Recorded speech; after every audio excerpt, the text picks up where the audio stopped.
My name is Caleb Merritt. I'm 31 years old.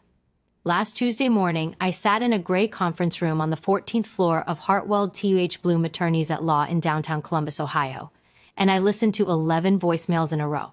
Not one of them was from a number I had saved. Every single one said the same three words, "Call me back." Different voices, different levels of composure. But the same three words 11 times, like a broken record that someone kept restarting because they couldn't accept that the song was over. I'll tell you now so you understand the full picture. I had not spoken to my father or my stepmother, Diane Merritt, in 4 years and 7 months. Not one call, not one text, nothing. And the reason all 11 of them were calling me at 9:14 on a Tuesday morning had everything to do with a small white envelope that my mother had left in the care of her attorney 11 years ago. Before I tell you what was in it, let me take you back to where all of this started. Before I get into what happens next, please take a moment to like and subscribe, but only if this story actually means something to you. Drop your city and 2 words in the comments. Tell me where you're listening from tonight. I want to know. Let me take you back to the spring of 2009. Harwick Falls, Ohio. Population 6,200. The kind of town where the Dollar General closes at 9 but everyone still knows what you had for dinner. I was 15 years old and my mother, Sandra Merritt, had been sick for 2 years. Not dramatically sick, not movie sick. The kind of sick that happens quietly, that steals a person in increments, a doctor's appointment here, a changed prescription there, until one morning you notice the woman who used to make biscuits from scratch on Sunday mornings is buying them frozen because standing at the counter for 40 minutes has become too much. Her name was Sandra Jean Merritt, nee Calloway. She was 44 years old. She had green eyes and a habit of underlining sentences in books with a pencil. Never a pen, always a pencil, because she said a pen was too certain. She died on March 9th, 2010. I was 16. My father, Gerald Merritt, had already been seeing Diane Houck for 7 months before my mother passed. I'll tell you that the way I would tell you the temperature outside, as a fact, without inflation, Diane moved into our house on Calloway Lane. No relation to my mother's family, I've checked. 11 months after the funeral. She had 2 kids from a previous marriage, a daughter named Petra, who was 13, and a son named Nolan, who was 11. They were not unkind children. They were simply not mine. The first Thanksgiving after Diane moved in, I sat at a table that had been rearranged, not metaphorically, literally rearranged. The table that had always run north to south in the dining room, so that whoever sat at the head was facing the window where my mother kept her 2 Norfolk pines, now ran east to west. The pines were gone. I asked my father about it, calmly. I said, "Dad, where did the plants go?" He looked at Diane. Diane said, "Oh, they weren't getting enough light, honey." She called me honey. We had been in the same house for 3 weeks. My Aunt Roberta, my mother's sister, was sitting to my left. She said nothing. My father's parents, Gerald Sr. and May, were at the other end. They said nothing. The family friends, 3 couples I had known since I was 6, said nothing. I let it go because I was 16, because it was Thanksgiving, because the alternative was making a scene that everyone at that table would have called my scene. I'll tell you what it cost me to let it go. Everything that came after. Over the next 18 months, Diane did something I did not have a word for when I was 17. I have one now. She performed, not for me, for everyone around me. She was soft-voiced and generous with compliments, always touching my father's arm when she spoke to him, always tilting her head slightly when someone expressed concern about me, as though their concern was very sweet and very misguided. She told my aunt that I had adjustment issues. She told my grandparents that she was really trying with me. She said this while I was maintaining a 3.9 GPA, working 16 hours a week at Ridgeway Hardware on Main Street, and cooking dinner twice a week because my father was traveling more. The week before my senior year started, I sat at the kitchen table and asked my father, calmly, with a printed page in front of me, whether my mother's savings account had been transferred to me as her will had specified. My mother had left a will. She had been clear about it. A savings account in the amount of $14,000, designated to me for college. My father's face did something I had not seen it do before. It went smooth, like a lake when the wind stops. Diane, from the doorway, I did not know she was there, said, "Caleb, we've had some expenses this year. Just let that sit." I looked at my father. He said, "We'll talk about it." We never talked about it. Pause. I did not yell. I did not slam anything. I went upstairs, sat on the floor of my mother's old closet, the only room Diane had not yet touched, and I stayed there for 2 hours. Then I applied for every scholarship I could find. The last image from that house that I carry clearly, a Greyhound ticket to Columbus, printed on thin white paper, folded and tucked into the front pocket of a black duffel bag. $37 one way. I had $200 from the hardware store in cash. I left at 6:15 in the morning. My father was asleep. I did not wake him. One suitcase, one duffel bag, $212. I had a partial academic scholarship to Columbus State, $4,800 a year, that I had won without telling anyone in that house because I had learned by then that good news in that house had a way of becoming a conversation about other people's needs. The first 3 weeks I slept in a hostel on Grant Avenue that charged $22 a night. It smelled like bleach and instant noodles. The communal shower had a drain that groaned for a full minute after you turned the water off. I showered at 5 a.m. to avoid the line. I found a job the second day. Stocking shelves at a Food Lion on West Broad Street, overnight shift, $9.15 an hour. 30 hours a week, I ate peanut butter and plain bread for 11 days. I will not romanticize that. The first person outside of that family who treated me like a person was a woman named Doris Liang. She managed the front desk at the hostel. She was 57 years old and had a habit of leaving expired soup cans in the break room with a sticky note that said, "Still good." On my 8th day, she came to find me after my shift and told me about a room, $380 a month, above a laundromat on Macon Street, owned by a man named Terry Fuqua, who didn't require a credit check if you paid first and last up front. I had exactly $760 left. I paid Terry $760 and slept on a sleeping bag on a hardwood floor for 3 weeks until I could afford a $45 air mattress from a Goodwill on Oak Street. Now, what did no contact cost? I had no emergency contact to list on forms. I left that line blank for 4 years. I missed my grandmother May's 70th birthday. Not by choice. I wasn't called. There was someone somewhere in Harwick Falls telling a story about me. I could not correct it. I could not hear it. I only knew it existed because of the way my Aunt Roberta looked at me the one time she visited Columbus. A visit she did not tell my father about and said carefully, "People have the wrong idea about why you left." I said, "What idea is that?" She said, "That you were ungrateful." I looked at the table between us. She said, "I don't believe it." I said, "I know." We drank our coffee. And the silence gave me something too. The first morning it appeared was a Saturday in October, 14 months after I left Calloway Lane. I woke up at 7:22 a.m. in my room on Macon Street, traffic outside, laundry machines below me humming. And I realized it took me 4 seconds to identify what was different. That I had woken up without immediately hearing a voice in my head cataloging what I had done wrong. Just let that sit. I lay there for another 20 minutes, then I got up and made coffee. If you're still here, hit that subscribe button, because this story is about to get a lot more complicated. There was no montage, just alarm clocks and spreadsheets and falling asleep with a textbook open on my chest. I transferred from Columbus State to Ohio State University at 19 on a partial merit scholarship majoring in finance. I worked 25 hours a week at a wealth management firm called Aldridge Capital on High Street, not as an analyst, but as a file clerk, and later as a junior administrative assistant to a man named Warren Tebb. Warren Tebb was 63, wore the same 3 ties in rotation, and had an 11-year-old Honda Accord that he drove because, as he said, "I know exactly how it sounds when something's wrong." He noticed I came in early, not to impress. I came in early because the office was warm and the coffee was free, and I had conditioned myself over years to treat every resource that wasn't mine as something that could disappear.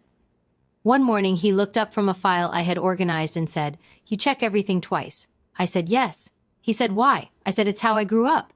He didn't ask me to elaborate. 2 weeks later, he began teaching me how to read a prospectus. I'll tell you now so you understand the full picture. Warren Tebb did not mentor me the way mentors appear in movies. There was no speech. There was no defining moment. There was just a man who, for 4 years, responded to my questions as though they were worth answering. That was enough. It was more than enough. I graduated at 22 with a 3.84 GPA and a job offer from Aldridge Capital as a junior financial analyst at $54,000 a year. That same week, I found out my father had refinanced the house on Calloway Lane for the second time. I didn't do anything with that information. I just noted it. The friend I made during those years was a woman named Priya Osei. She was studying accounting and working the overnight shift at the same Food Lion where I had once stocked shelves. We met when she came in at 5 a.m. on a Tuesday for orange juice, and I was finishing my last hour on the floor. We talked about the price of orange juice. Then we talked about the price of everything. We became friends the way people do when they have both been poor in a specific way. Not the romantic kind of poor that people write memoirs about, but the administrative kind. The kind where you spend 45 minutes on hold with a financial aid office trying to get $200 released so you can pay your electric bill. We have never been in a room together when either of us was winning. Every milestone we've celebrated quietly in our respective apartments in separate phone calls after the fact. I think that's why it held now. The object I carried in the front pocket of the black duffel bag I had taken from Callaway Lane, under the Greyhound ticket, under 2 phone chargers, under a folded printout of my scholarship letter, there was a small tan envelope. My mother had pressed it into my hand 3 weeks before she died. She was in the recliner in the living room. The Norfolk pines were still there. She said, "Don't open this until you're standing somewhere that's yours." I understood her to mean a house. A real place.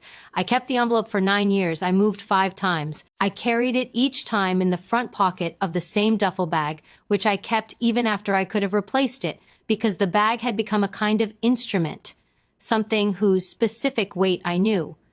The year I turned 28, I bought a condo on Bryden Road in Columbus. 740 square feet, 3rd floor. A view of an alley that I found, for reasons I didn't examine, calming. The night I got my keys, I sat on the bare floor and I opened the envelope. Inside was a single folded sheet of yellow legal paper and a business card. The paper had 9 sentences on it. I will not read them all to you because they belong to me. But the last line was this: "The lawyer's name is Philip Hartwell.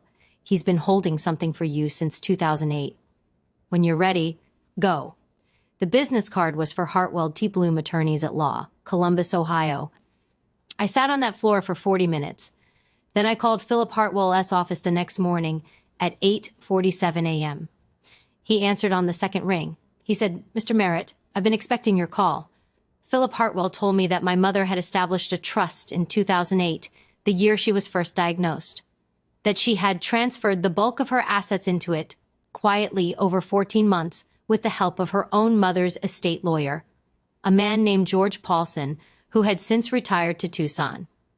The trust had a designated beneficiary, me. The total value, as of that morning in my attorney's office, was $453,000. I'll tell you that clearly so you understand. $453,000, held in a structured trust managed by Philip Hartwell for 11 years, growing quietly at a conservative 4.2% annual rate while I was stocking shelves and sleeping on an air mattress. My mother had known.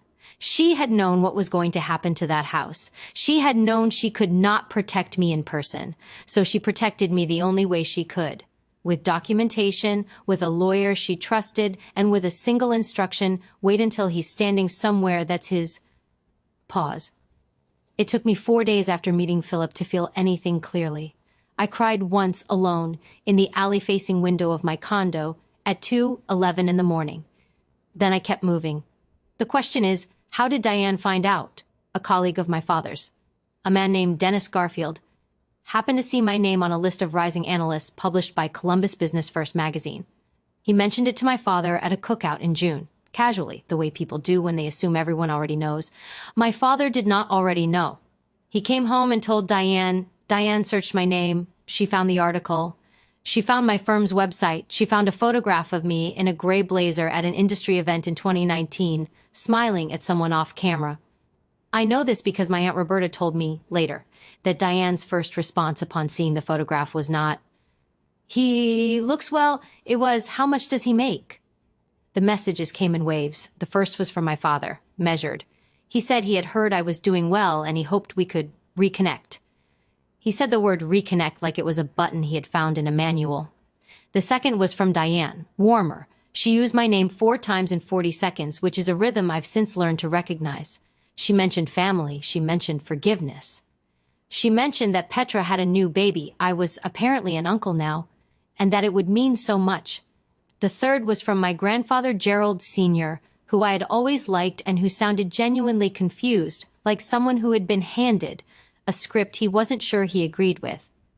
The fourth was from a family friend named Connie Braid, who I had not heard from since my mother's funeral, and who began her message with, "I know this is out of nowhere," and ended it before she finished her thought.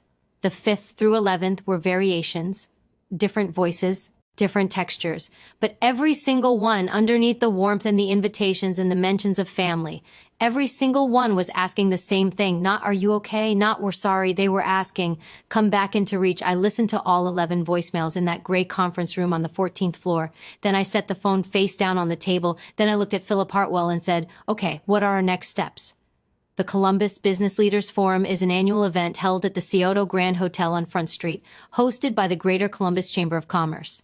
The 2022 edition had an attendance of approximately 340 people.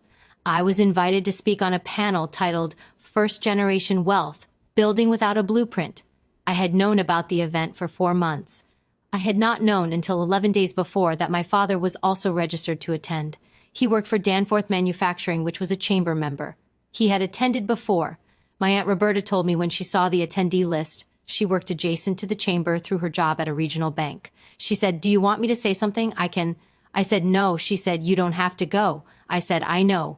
I went. The Scioto Grand smelled like carpet cleaner and cooling coffee. The ballroom held 8 round tables of 10 and a low stage with a panel table and 4 chairs. I arrived at 7:48 a.m. and took my seat on the panel. The moderator was a woman named Carol Sung, who had interviewed me once before and knew how I worked. Direct, no meandering, no performances. I saw my father at 8:03 a.m. He was standing near the registration table with Dennis Garfield. He was wearing a blue blazer I did not recognize, which meant Diane had bought it for this occasion. He was laughing at something. His back was to the stage. Diane was with him. She was in a dark red blouse. Her hair was done differently than I remembered. She was scanning the room with the particular attention of someone who expects to be the person who delivers news. Neither of them had seen me. The panel began at 8:15. I spoke for approximately 11 minutes in total, spread across the conversation. I talked about building financial literacy without family models. I talked about what it means to save money when money has always been the thing other people controlled. I said without pausing, the biggest misconception about first-generation wealth is that it requires someone to hand you a foundation. It doesn't. Sometimes the foundation you build yourself is more structurally sound than anything inherited because you know every single nail. I did not look at my father when I said it. I didn't need to. At 9:07 a.m., during the networking break, I was standing with Carol Sung when I heard from behind me a specific silence, the kind that happens when someone who has been moving through a room stops moving.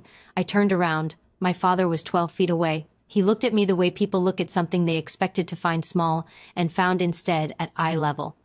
His mouth opened once and closed. Diane, beside him, recovered first. She smiled. She tilted her head. She said, "Caleb." Warm. Measured.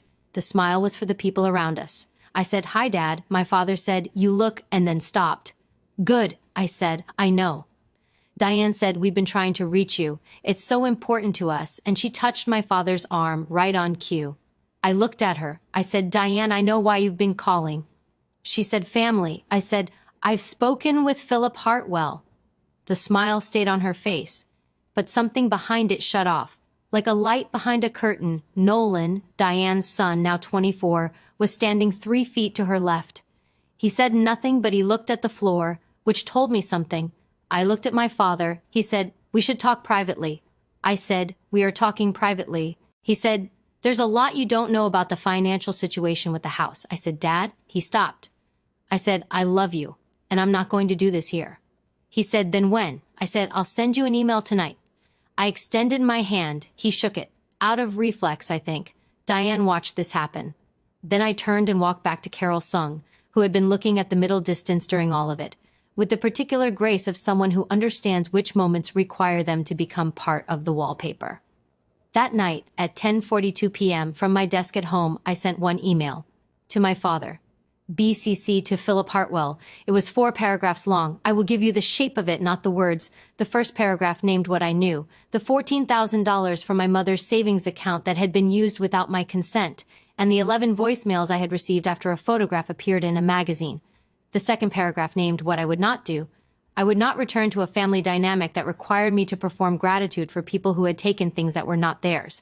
The third paragraph named one condition, a written acknowledgement, notarized, that my mother's savings had been accessed and used without my knowledge. Not a lawsuit, not money, an acknowledgement, a sentence that simply said, "This happened." The fourth paragraph was 5 words. "The door is not locked." Then I closed my laptop. Then I sat in the dark for a while. Then I slept better than I had in 2 years. I will not tell you I watched what happened next with satisfaction. That would be too easy, and it would be a lie. What I can tell you is that the email arrived in a family system that had been held together by a particular story. The story of Caleb Merritt, the difficult son, the ungrateful one, the boy who left without cause and without warning and who had been missed so much by the people he abandoned.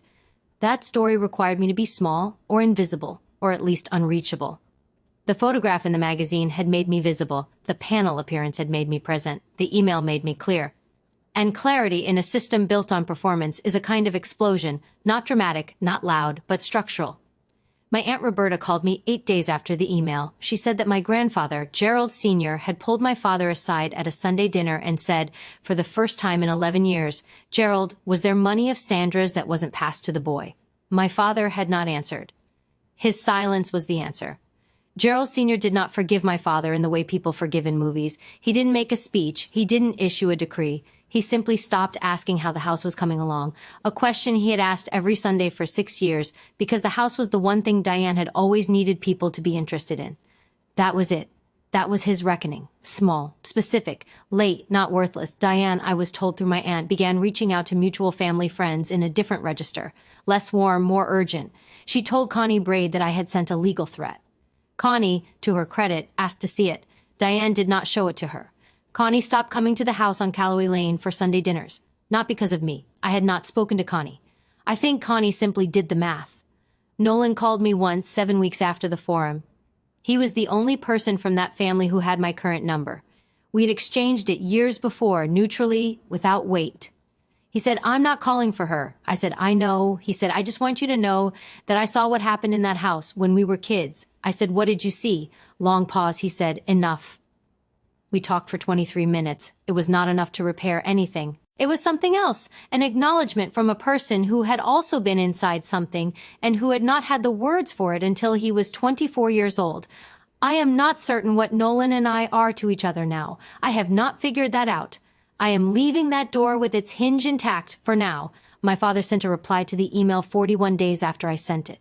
3 paragraphs. He did not provide the acknowledgement I asked for. He did not deny what had happened. He described the financial pressures of that period in detail, as though the details made it a different thing than it was. The last paragraph said, "I should have protected you better, not quite what I asked for. Not nothing either. I have not responded. That is not forever.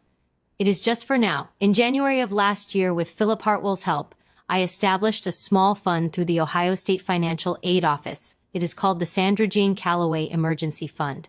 It provides one-time grants of $500 to first-generation college students who have experienced a family financial disruption, a parent who took what wasn't theirs to take, a savings account that disappeared, a scholarship whose money was redirected before the student could touch it.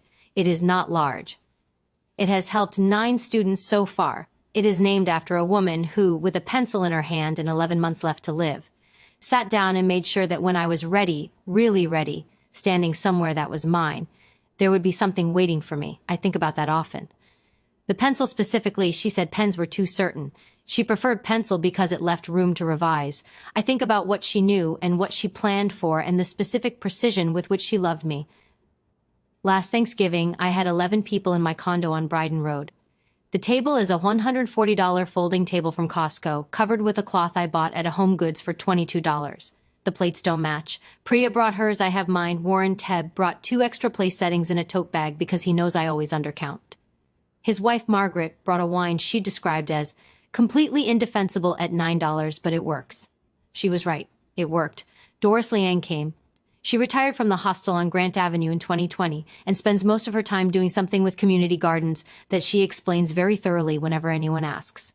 I asked her. She explained it for 11 minutes. I did not interrupt once. We stayed at the table until almost midnight. No one was performing. No one was managing a room. No one was tilting their head to signal concern about a person they had decided would always need managing. I washed dishes at 12:30 a.m. in my own kitchen, in my own building, looking at the alley I find calming, listening to Priya arguing with Warren about something neither of them would remember in the morning. I thought about a dining table that had been rotated east to west.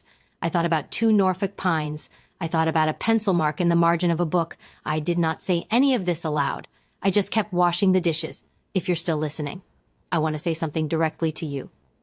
If any part of this story felt familiar, not the details, but the shape of it, then you probably know what it is to be someone who was given a role in a family story and then punished for refusing to play it.